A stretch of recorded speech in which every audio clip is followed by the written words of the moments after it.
当你某一天早上照镜子，忽然发现自己的牙齿怎么变长了，门牙根部露出了一条暗黄色的痕迹，喝冰水的瞬间，整颗牙就像被电击一样酸痛刺骨。吃一口烤地瓜，明明很烫，但牙齿却先一步告诉你它受不了了。睡前刷牙的时候，吐出来的牙膏泡沫总是夹杂着一丝血丝。这些细微的变化，你以为只是一时的小毛病，其实是你的牙龈正在悄悄地离家出走，而且走的速度比你想象中还要快。科学家说，全球40岁以上的成年人有超过一半都已经出现了牙龈萎缩的现象，而到了65岁以上，这个比例更是飙升到惊人的 88%。 在台湾，根据卫福部的统计，18岁以上的成年人里面，居然有高达 99.2% 的人有不同程度的牙周问题。换句话说，你身边每100个人就有99个人的牙龈正在默默后退，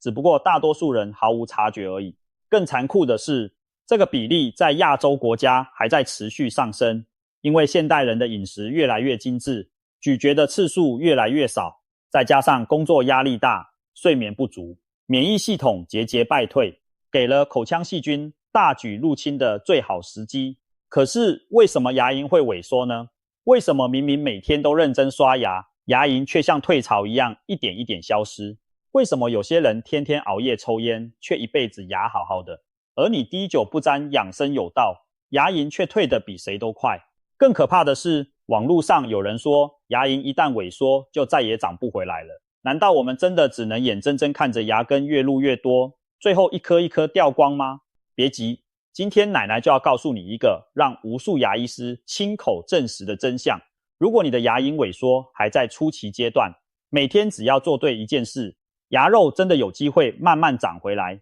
而且这件事不需要花你1毛钱，不需要去诊所挂号，更不需要动刀，它就在你每天的洗手台上，只是 90% 的人都做错了。继续看下去，这支影片可能会彻底改变你后半辈子的牙齿命运。要搞懂牙龈萎缩这件事，我们得先回到一个最根本的问题：牙齿到底是怎么站在你嘴巴里的？很多人以为牙齿是直接钉在骨头里的，就像钉子钉在木头上那样牢固，但其实完全不是这样。你的每一颗牙齿都是被一整套精密的组织给温柔地拥抱着。这套组织总共有4个部分，分别是齿槽骨、牙周韧带、牙骨质，还有最外层的牙龈。其中牙龈就像是一条围在牙齿脖子上的围巾，把牙根牢牢地包覆起来，不让细菌跑进去捣乱，也不让牙齿在咀嚼时松动晃动。而牙周韧带则像是无数条超级细小的弹簧，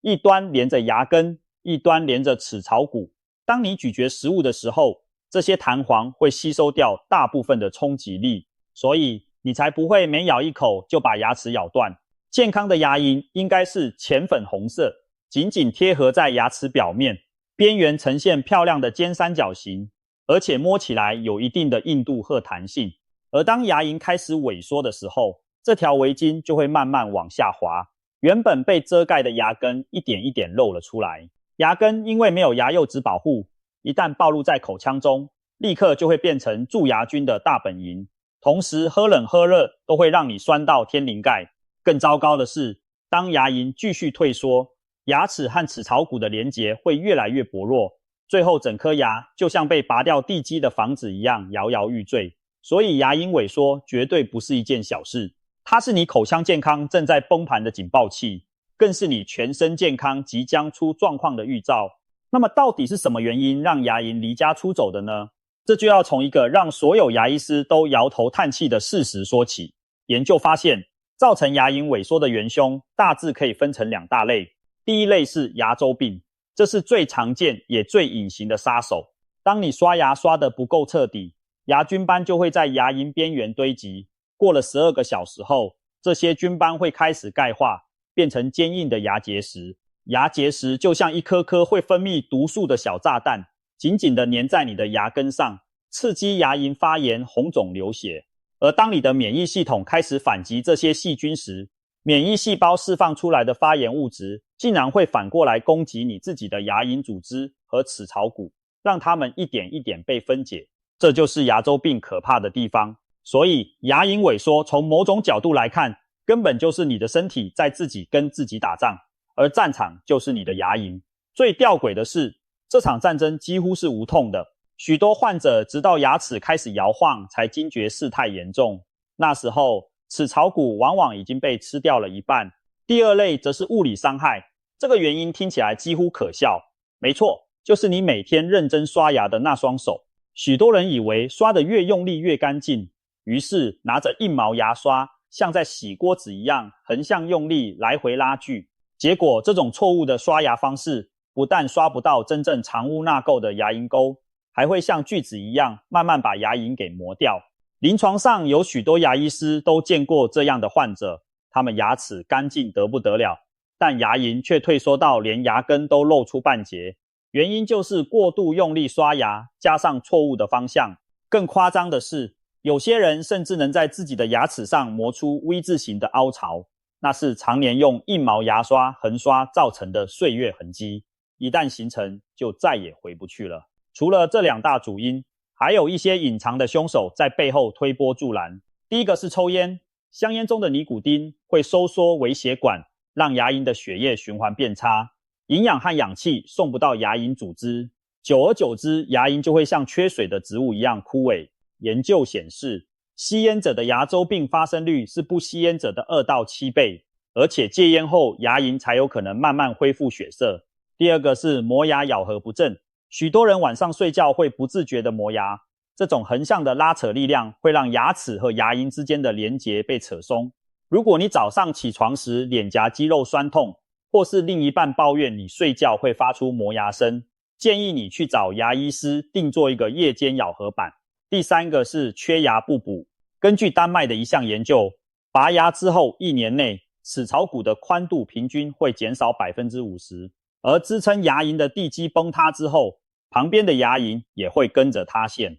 第四个是荷尔蒙变化。怀孕期间的女性，体内雌激素和黄体素的剧烈变化会让牙龈对细菌的反应变得异常敏感，这就是为什么很多孕妇会出现所谓的妊娠性牙龈炎。第五个是压力。长期高压的生活会让你的免疫系统下降，唾液分泌减少，口腔自净能力变差，给细菌大量繁殖的机会。第六个是基因，有些人天生牙龈就比较薄，这种牙龈生物型在临床上特别容易萎缩，遇到一点点刺激就会退缩明显。听到这里，可能很多人已经开始拿起镜子照自己的牙齿了，但别急着悲观，因为接下来奶奶要告诉你一个让无数人重燃希望的科学真相。牙龈到底能不能长回来？这个问题其实没有一个简单的答案，要回到关键的2个字：程度。牙周病学界有一个叫做米勒分类法的标准，把牙龈萎缩分成4个等级。第一类和第二类属于轻度到中度，牙龈只是稍微退缩，齿槽骨和牙乳头都还保持完整。这个阶段的牙龈，只要你愿意改变生活习惯，是有机会慢慢长回来的。第三类已经比较严重，齿槽骨开始流失，牙乳头也萎缩了，这时候光靠刷牙改善有限。第四类则是最严重的，整圈牙龈都已经消退，牙根大面积暴露，这个阶段必须透过手术介入才能挽救。如果你的牙龈萎缩属于早期轻度的阶段，也就是说只是因为刷牙方式错误，或者刚刚开始有牙龈发炎流血的症状，这个时候牙肉是有机会慢慢长回来的。许多牙医师在诊间都见过这样的奇迹，患者只是改变了刷牙方式，配合定期洗牙，3到6个月后再回诊，原本退缩的牙龈居然真的爬回去了一些，牙齿不再敏感，刷牙也不再流血。但是要特别注意，这里所说的长回来并不是100%回到原本的位置，而是部分恢复，加上发炎消退后，牙龈从红肿状态缩回正常厚度，视觉上看起来就像是长回来了一样。但是如果你的牙龈萎缩已经到了中重度的阶段，比如说牙根暴露超过3公厘，齿槽骨已经明显流失，牙齿开始松动，这个时候光靠刷牙就很难让牙肉长回来了。这种情况通常需要透过专业的牙周治疗，甚至是牙龈移植手术，才能挽救你的牙齿。那么问题来了，那个能让牙肉重新爬回去的神奇习惯，到底是什么？答案就是正确的背式刷牙法。听起来很普通，对不对？但这个方法的背后有一段你绝对想不到的故事。时间回到1940年代的美国纽奥良，有一位叫做查尔斯·贝斯的医师，他不仅是一位牙医，更是一位微生物学家。在那个年代，全世界的医师对于蛀牙和牙周病的成因都还搞不清楚，普遍认为是牙齿结构的问题，或者是饮食太精致造成的。但贝斯医师不这么想，他用显微镜观察了无数患者的牙龈沟，发现了一个惊人的事实：原来蛀牙和牙周病的真正元凶不是糖，也不是饮食，而是一群躲在牙齿和牙龈交界处那条细小缝隙里的细菌。这条缝隙叫做牙龈沟，深度大约只有1到3毫米，但却是 90% 的口腔疾病的发源地。更有趣的是，贝斯医师年轻时还曾经是热带医学专家，研究过疟疾和钩虫病。正是这种跨领域的训练，让他能用微生物学家的眼光重新审视刷牙这件事。他发现传统的横向刷牙法根本刷不到牙龈沟里面，就像你用扫把横扫地板，永远扫不到墙角那条缝一样。于是他研发出一套全新的刷牙方式，把牙刷的刷毛和牙齿表面呈现45度角，让刷毛尖端可以轻轻地伸进牙龈沟里，再用小范围的水平震动方式把藏在里面的牙菌斑震出来。这套方法后来就被命名为贝式刷牙法，至今已经被全球牙科界公认为最有效的刷牙方式，没有之一。贝斯医师活到了1975年，享受100岁，被尊称为预防牙科之父。他生前一直强调一句话：刷牙不是为了刷牙齿，是为了刷牙龈。这句话听起来很简单，但却是无数人一辈子都搞错方向的根本原因。我们从小被教导要刷牙齿的表面，把牙齿刷得白白亮亮的，但其实牙齿本身的珐琅质硬到可以刮花玻璃，根本不需要你费力去刷。真正需要你温柔对待的是那条藏在牙齿和牙龈之间的细小缝隙。那么贝式刷牙法到底要怎么做才正确？奶奶现在就一步一步告诉你。第一步，选对牙刷，一定要用软毛小头的牙刷，因为硬毛会伤害牙龈，大头刷不到深处的牙龈沟。如果你不确定自己的牙刷算不算软毛，有一个简单的测试方法，把牙刷压在手背上轻轻一推，如果手背没有刺痛感，刷毛能够轻松弯曲，那就是合格的软毛。牙刷每3个月要更换一次，刷毛分叉就立刻丢掉。电动牙刷其实也是不错的选择，特别是有压力感应功能的款式，可以避免你在不知不觉中用力过猛。第二步，把牙刷的刷毛和牙齿表面呈现45度角，轻轻地压在牙齿和牙龈的交界处。注意，这个压力一定要轻，轻到你会感觉刷毛微微弯曲就好，千万不要用力按压。记住一个关键，刷毛要朝向牙龈沟的方向倾斜，而不是垂直压在牙齿中央。许多人之所以一辈子都做错，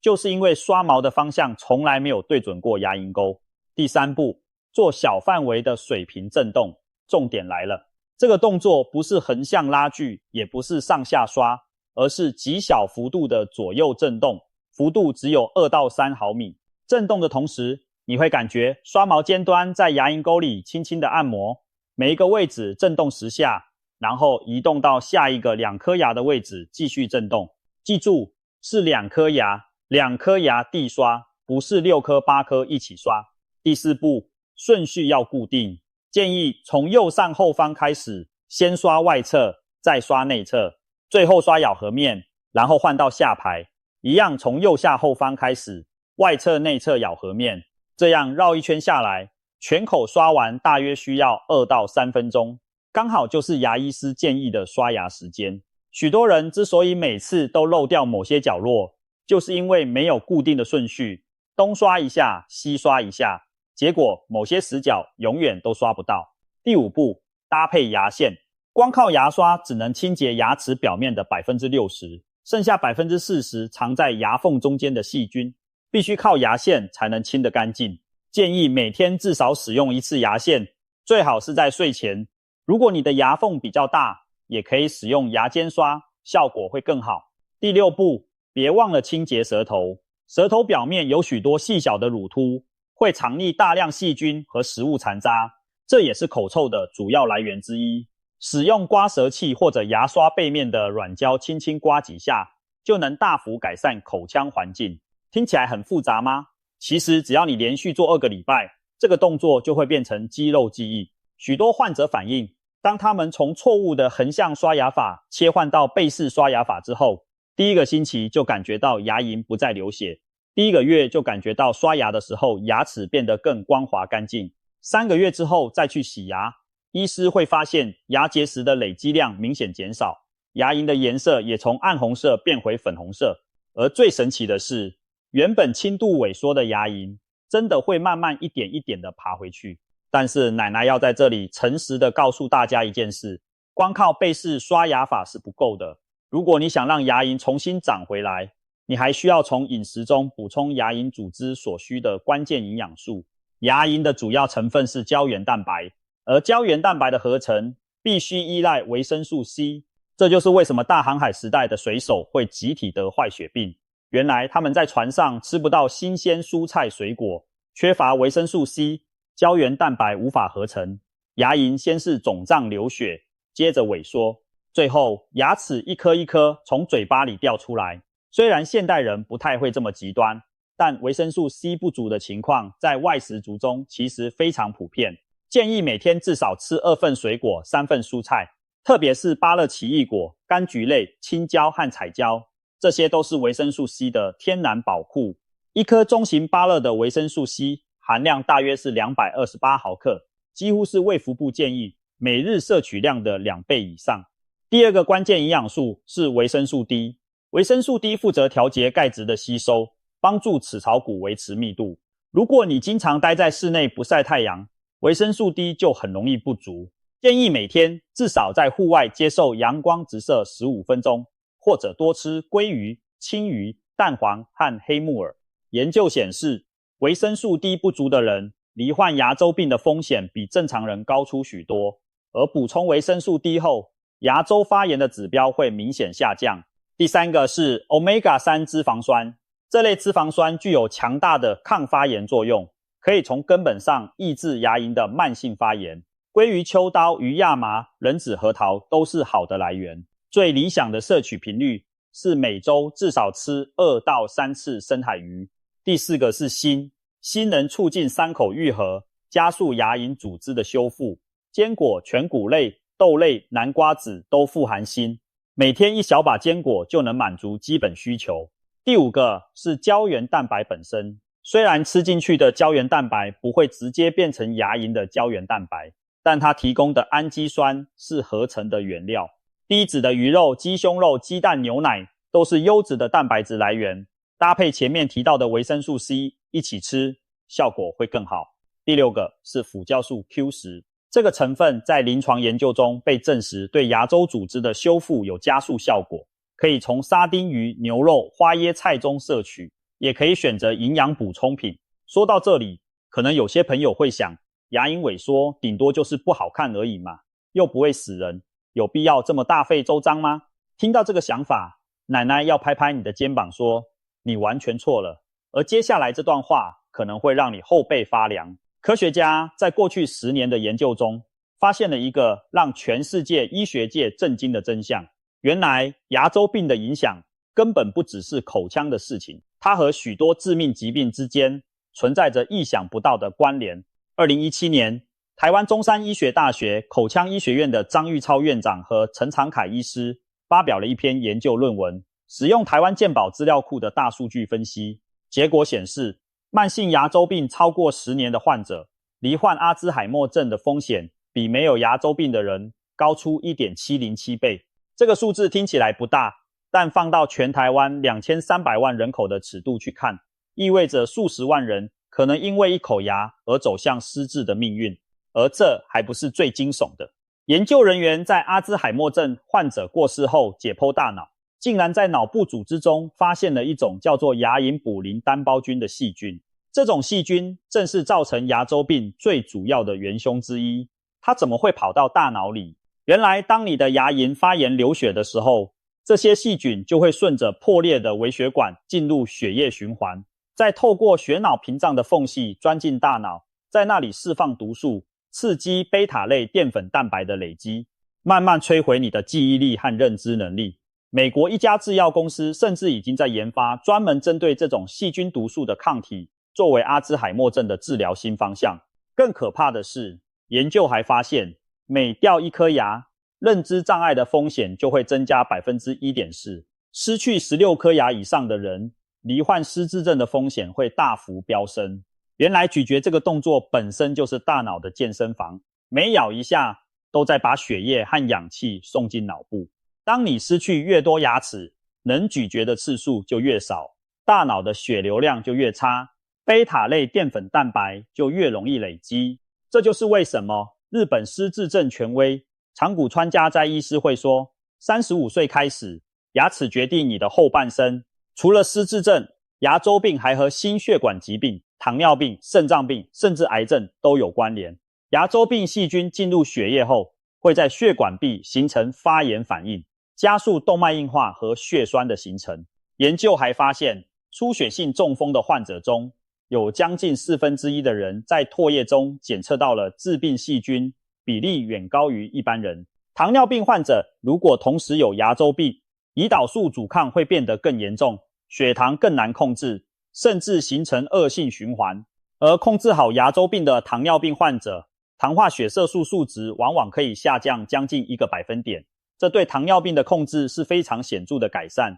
所以你以为只是牙龈在流血吗？不，那其实是你全身健康正在敲响的警钟。那么如果牙龈萎缩已经到了重度，刷牙改善有限，这个时候该怎么办？别担心，现代牙科已经有相当成熟的治疗方式。最常见的是牙根覆盖手术，医师会从你上颚的硬腭区切取一小块结缔组织，移植到萎缩的牙根上，借此增加牙龈的厚度和覆盖面积。临床研究显示，对于米勒分类第一类和第二类的牙龈萎缩患者，这种自体组织移植的成功率非常高，几乎可以达到完全恢复。2007年，台北医学大学在牙周研究期刊上发表了一篇重要研究，证实一种叫做牙釉基质衍生蛋白的凝胶，搭配牙根覆盖手术一起使用，可以进一步提升牙周组织的再生效果。这项技术已经在许多牙周专科诊所被广泛应用。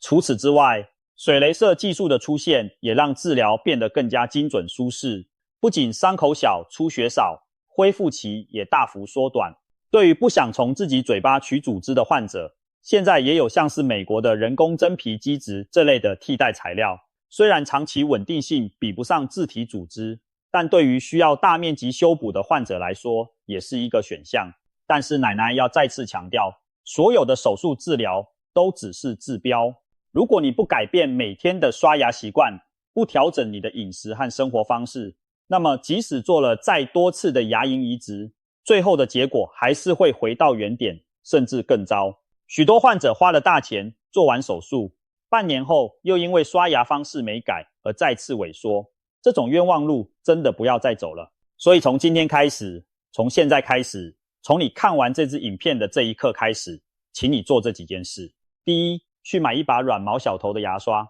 把家里那些用了3个月以上或者刷毛已经分叉的牙刷全部丢掉。第二，照着奶奶刚刚说的背式刷牙法，每天认真刷2次，每次3分钟，搭配牙线和刮舌器。第三，每半年到1年去找信任的牙医师洗一次牙，并且请他们检查你的牙龈健康状况。第四，戒烟节制饮酒，晚上有磨牙习惯的人请去订做夜间咬合板。第五，饮食上多摄取维生素 C、维生素 D、Omega-3 和优质蛋白质，少吃精制糖和酸性饮料。这几件事听起来很普通，但却是让你后半辈子保有满口好牙最关键的习惯。它们不会花你多少钱，不会占用你多少时间，但带来的回报却是难以估算的。最后，奶奶想说一句心里话，我们这一代人从小被教育要好好刷牙，但却从来没有人真正告诉我们，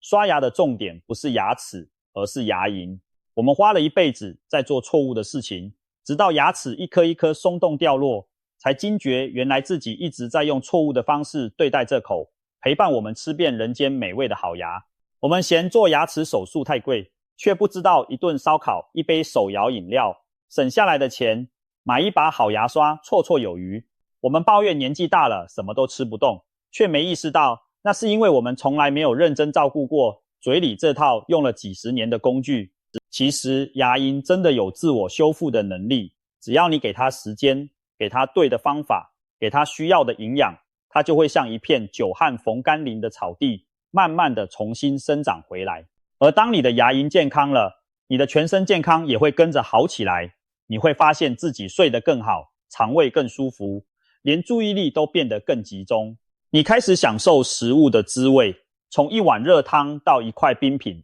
都不再痛苦。你笑起来不再遮遮掩掩，因为你知道自己的牙龈正在慢慢恢复成年轻时健康的粉红色。牙齿不是孤立的器官，它是你全身健康的缩影。守住这口牙，就是守住你的后半辈子，就是守住你的记忆，守住你的心脏，守住你晚年和家人围着餐桌一起吃饭的所有美好时光。